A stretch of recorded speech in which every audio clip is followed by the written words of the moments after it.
Hey, what's going on guys? Arekkz here, welcome back to another video for Monster Hunter World Iceborne, and today Capcom just dropped a brand new trailer with yet more incredibly awesome stuff to talk about. We got to look at the multiplayer hub, we got to look at some house customization, some brand new subspecies, and we also got to look at some Glavenus gameplay, and if that wasn't enough, there's a tease for a new returning monster, none other than Brachydios. Incredibly exciting. So today's video, I'm going to break it all down and speak to you guys about the most important stuff. So if you do enjoy this and you're hyped, then a like would be super appreciated. Comment down below, let me know what you are most excited about. And of course, don't forget to stay tuned for plenty more Monster Hunter coverage. Now the trailer begins by picking up where the last one left off. We of course got the Glavenus teaser in the last trailer, and we saw that old beaten up Rathian from Monster Hunter Generations, where of course she had the fight with Glavenus, only this time we actually get to see his menacing face, looking incredibly awesome. Now this is of course a CG cutscene, but we do get some gameplay a little bit later. However, before we get to that, the first thing they do is they turn our attention to the new multiplayer hub, which looks so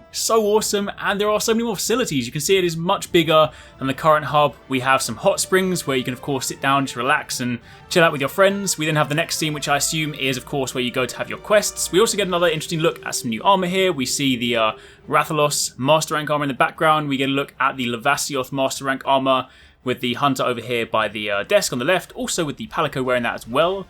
Then if we jump over to the next scene, we get a better look at the central area where of course you sit down to have your food. There's this really cool spiral staircase in the middle. I'm loving the aesthetic for this hub. It just looks really cool. And if we actually take a look at some of the hunters on the side, we have on the left the hunter wearing the Diablos Master Rank gear, followed by the Brachydios gear. Then on the right, that is, I believe, Baroth Master Rank gear, and also the Great Gyros gear. We also then get a look at some more of the hot springs, some of the areas you can just chill out and relax, which is really cool. Hunters just hanging out with their palicos, hanging out with those new squirrel-looking creatures. They also appear to be able to have an option where you can walk around in, I guess, your bath clothes. So we've got this hunter here with a greatsword on his back and his sauna or his hot spring clothes, which is pretty hilarious. There's of course an actual sauna for you to sit in. We see some of the palicos pouring some water all over their head, and we see some interesting gear here as well. We see the Tigrex palico gear, the Nagakuga gear, the Brachydios gear, which is the one with the snowboard, and I believe the one with the beard is of course Bambaro as well. Now when it comes to the actual facilities themselves, just by going on the trailer alone, I'm not entirely sure exactly what is accessible here. They did of course say they want to try and make it, you know, slightly more useful than it was before, so I'm hoping that we have plenty more things to access. Hopefully there'll be like an accompanying blog post at some point, but since the trailer's just gone live, I'm just speaking about what we see right here. But either way, it does look bigger, does look better, so I'm definitely super excited for this new Gathering Hall.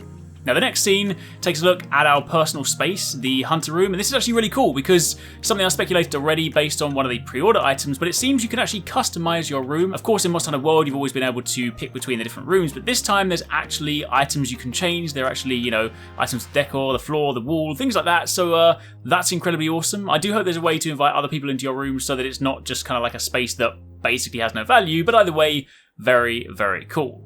The trailer then switched over to the hunters going out into the field, of course using the radar system, which we know about already, and then we get a look at Glavenus in gameplay, and oh my gosh, he looks so incredibly awesome. He's always been one of my favourite monsters, and yo, in 1080p, he looks super cool, super menacing, super clean. We also have the hunter here wearing the Tigrex armour, the high rank looking gear, but of course that's for master rank, so we get a nice look at that. And we then see Glavenus having a turf war with Diablos, so yes, that is very cool. But then, turning our attention to the next one, we get a look at an Odogaron subspecies. Now, subspecies are really cool, and to be very clear, for any of you that are new to Monster Hunter World, subspecies are not just a reskin, they are often very cool. Sometimes they'll change the element of the monster, sometimes they'll change the way they behave, they'll have new moves, they'll have completely new armor sets, new weapons. In fact, some of my favorite Monster Hunter fights in Monster Hunter history have been subspecies versions. For Tigrex, subspecies and rare species being things like Brute Tigrex or Molten Tigrex. For Lagiacrus, I've loved the Ivory and the Abyssal versions, and even down to the recently revealed Barioth that's returning to Monster Hunter World,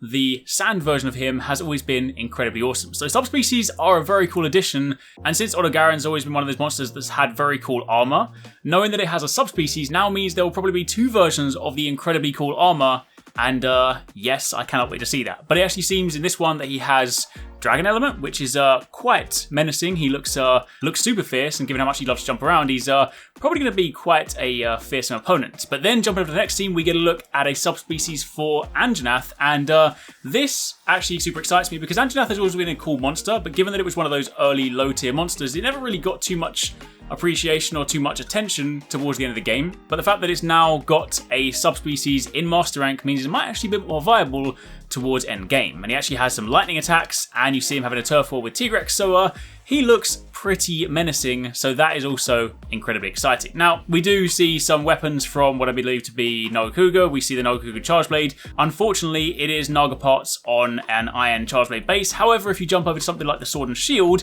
that is still the typical iconic Naga Sword and Shield. So it does seem like not all the weapons have necessarily had that treatment. Some of them may well still be the weapons that we love and know so well. It might just be that some of them have been brought over in a less than ideal way. We'll have to, of course, wait and see. But seeing the Nagakuga mail armor here with the Sword and Shield, that's a very awesome combo. That is a combo that I've had myself many times in previous games, so I can't wait to farm that again. We then see the Subspecies Odogaron having a turf war with the regular Odogaron and obviously beating him up in the process. We then see the Anjanath performing some crazy zapping dive move, which is for sure going to catch people off guard. And we then see Glavenus doing its signature tail swipe, catching every single hunter there completely off guard.